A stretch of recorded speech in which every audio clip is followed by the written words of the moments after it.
Hello students, class 5 में organising की हमने ऑर्गेनाइजेशन स्ट्रक्चर एंड टाइप्स किया था। इसमें जो है मैं उस टॉपिक से रिलेटेड क्वेश्चन आपके साथ डिस्कस करने वाली हूँ। So starting with important questions of this topic. Question number 1, number of subordinates under a superior is called.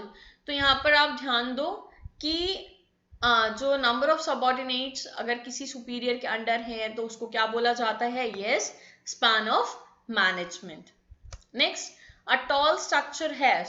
Toll structure मैंने बताया था ना, अगर लंबा होगा तो कम कम लोगों ने स्पैन ऑफ मैनेजमेंट कम कम होगा, means narrow span of management. वहीं पे अगर पूछ ले, ठीक है, फ्लैट स्ट्रक्चर हैज, तो क्या हो जाता है? Wide span of management. Next, span of management refers to. तो यहाँ पर हमने बहुत बार डिस्कस किया है कि एक सुपीरियर के अंडर कितने सबऑर्डिनेट्स होंगे at a particular point of time. ये क्या होता है? स्पैन ऑफ मैनेजमेंट होता है। तो यहाँ पर आंसर क्या होगा आपका? C, number of subordinates under a superior. Next, when Arun started a factory 2 years back with 50 workers, he had placed 10 workers under direct control of each supervisor. Her supervisor के under जो है 10 workers को put किया गया. Identify the concept related to organizing being described in the above case. तो यहाँ पर आपके options हैं office environment, span of control, span of management, both B and C. तो यहाँ पर जो है आप ध्यान रखना, स्पैन ऑफ मैनेजमेंट तो आपको पता ही क्या आंसर होगा, लेकिन स्पैन ऑफ मैनेजमेंट को हम स्पैन ऑफ कंट्रोल भी बोलते हैं। तो इसका आंसर बोथ बी एंड सी होगा। आप ऑप्शन सी मत मार्क करके आ जाना, सिर्फ आपको ये पता होना चाहिए कि स्पैन ऑफ मैनेजमेंट का दूसरा नाम क्या है? स्पैन ऑफ कंट्रोल है। Next, after completing a course in film production, Rishabh shared his vision to start an advertising agency with his father. तो ऋषभ ने जो है एक विजन देखा कि वो जो है एक एडवर्टाइजिंग एजेंसी ओपन करेगा along with his father. His father then advised him to first lay down the framework of his company in terms of various job position that he intends to create. ठीक है, तो father ने ही said that कि सबसे पहले आप एक framework तैयार करो. Identify the concept of organizing being described in the above lines. तो मैंने बताया था फ्रेमवर्क किसको बोलते हैं? ऑर्गेनाइजिंग स्ट्रक्चर को बोलते हैं। तो ऑर्गेनाइजेशनल स्ट्रक्चर, ऑर्गेनाइजिंग स्ट्रक्चर, ये आप मेंशन कर सकते हो। तो आपका आंसर क्या है? Organisational structure. Next, what do we call the division of organizational structure on the basis of products? On the basis of products मतलब कि divisional organization, divisional structure आपका। Next, if a company deals in metal products and plastic products, metal products में भी deal कर रहे हैं, plastic product में भी डील कर रहे हैं, ठीक है, what type of organization will be useful for it? Yes, divisional, सीधी सी बात है, अलग अलग तरह के products हो गए ना। Next, departments are established on the basis of dash in functional organization. तो functional organization में on the basis of functions और activities performed, right? तो इसका आंसर क्या होगा? activities.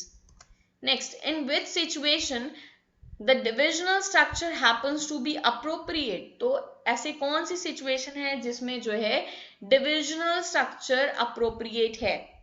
यहाँ पे देखो option number A, where the number of major product is more than one, ठीक है, when the size of organization is quite large, both the above, and where preliminary only one product is sold.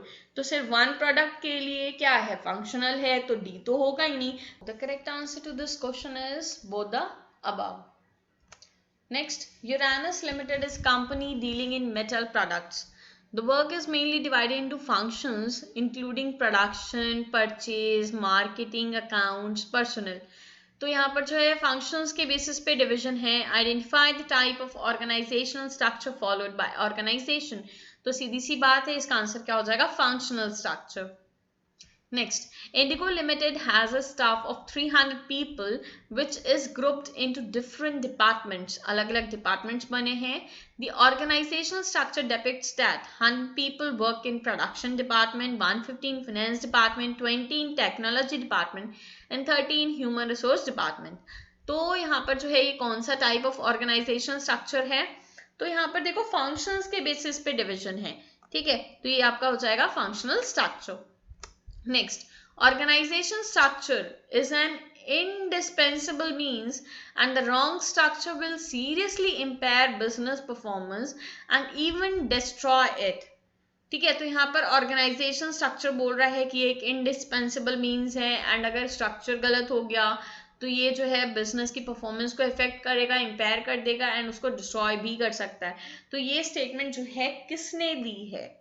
Answer is Peter F Drucker.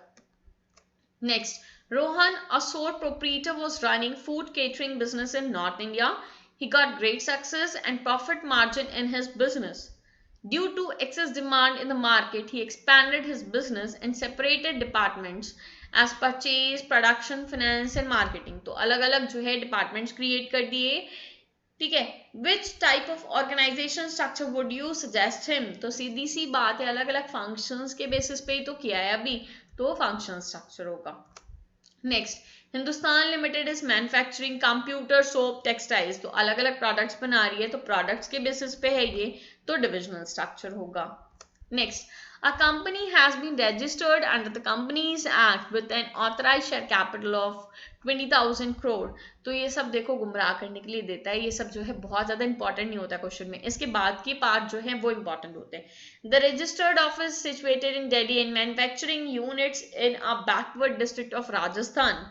ठीक है, तो situated in Delhi है, राजस्थान है, किसी भी district में हो, अगर फंक्शंस के बेसिस पे डिवाइडेड है तो वो फंक्शनल ऑर्गेनाइजेशन होगा, डिस्ट्रिक्ट मैटर नहीं करती.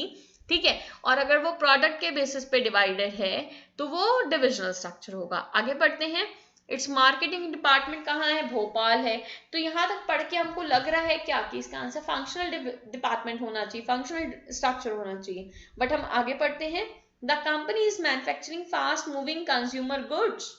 तो एफएमसीजी में बहुत ढेर सारे प्रोडक्ट्स आते हैं, एक तरह का प्रोडक्ट नहीं आता. तो यहां पर अगर ये सेंटेंस इस क्वेश्चन में दिया है तो इसका आंसर होगा डिविजनल स्ट्रक्चर. ठीक है, अगर ये लास्ट लाइन नहीं दी होती, means the company is manufacturing fast moving consumer goods, अगर ये लाइन नहीं दी होती तो इस क्वेश्चन का आंसर हो जाता फंक्शनल स्ट्रक्चर. तो ये माइन्यूट डिफरेंस जो है आपको ध्यान रखना होगा. इसका आंसर क्या है? Divisional structure.